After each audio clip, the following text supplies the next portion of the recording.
भगवान बुद्ध की एक भिक्षुणी शिष्या थी। उसका नाम था पटाचारा। त्रिपिटक ग्रंथ में उसकी कथा आती है। पटाचारा कुंवारी थी। किसी युवान से उसका मन लग गया। माँ बाप के न चाहने पर भी उसने उसके साथ शादी कर ली।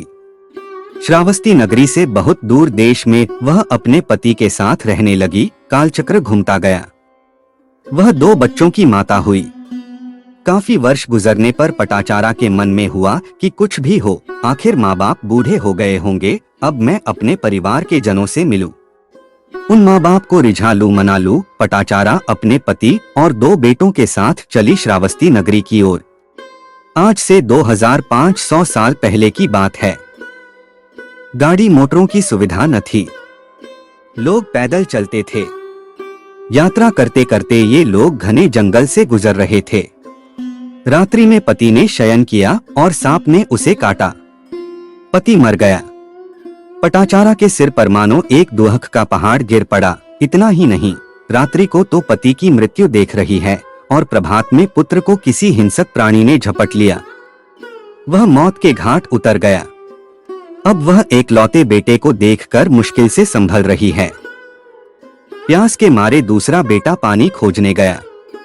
वह झाड़ियों में उलझ गया और खप गया। अब अकेली नारी पटाचारा अपने को जैसे तैसे संभालती हुई, रास्ता काटती हुई, कंकड़ों पत्थरों पर पैर जमाती हुई, दिल को थामती हुई, मन को समझाती हुई माँ बाप के दीदार के लिए भागी जा रही है।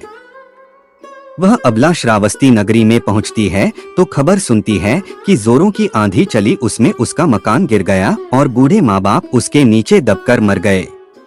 पटाचारा के पैरों तले से मानो धरती खिसक रही है तो बड़ी दुखद घटना, मगर ईश्वर न जाने इस दुहक के पीछे कितना सुख देना चाहता है, यह पटाचारा को पता न था।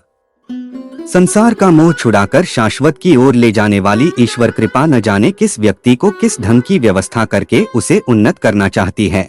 पटाचारा के मन में हुआ कि आखिर यह क्या। जिस पति के लिए माँ बाप छोड़े, उस पति को सांप ने डंस मारा। वह चल बसा। बेटों को संभाला, पाला पोसा, बड़े होंगे तो सुख देंगे, यह अरमान किए। एक बेटे को हिंसक पशु उठाकर ले गया। दूसरा बेटा गायब हो गया। इतना सब दुहक सहते सहते माँ बाप के लिए आई। वहां के झोंके ने मकान गिरा दिया और वे माँ बाप दब मरे। क्या यही है जीवन? क्या यही है हमारे मानव जन्म की उपलब्धि? पटाचारा की अशांति और मीमांसा दोनों शुरू हुई। वह बुद्ध के पास पहुंची।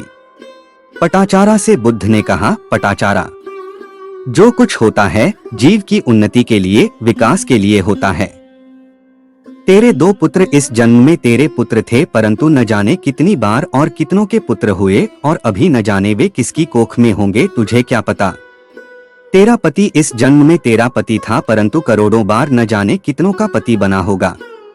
पटाचारा, तू इस जन्म में इस माँ बाप की बेटी थी, परंतु अगले जन्म के तेरे कौन माँ बाप हुए होंगे, कितने माँ बाप बदल गए होंगे, यह तुझे पता नहीं।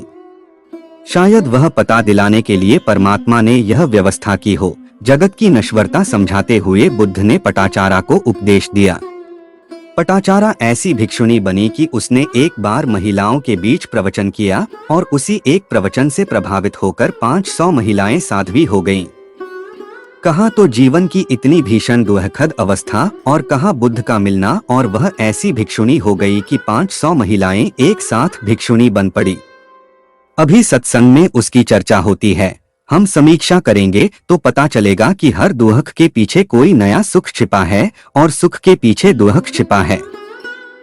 हम इतने अनजान हैं कि दुहक के भय से दुहकी होते रहते हैं और सुख में लिपायमान होते रहते हैं। सुख और दुहक की अगर ठीक से समीक्षा करेंगे तो ये सुख और दुहक दोनों हमें जगाने का काम करेंगे।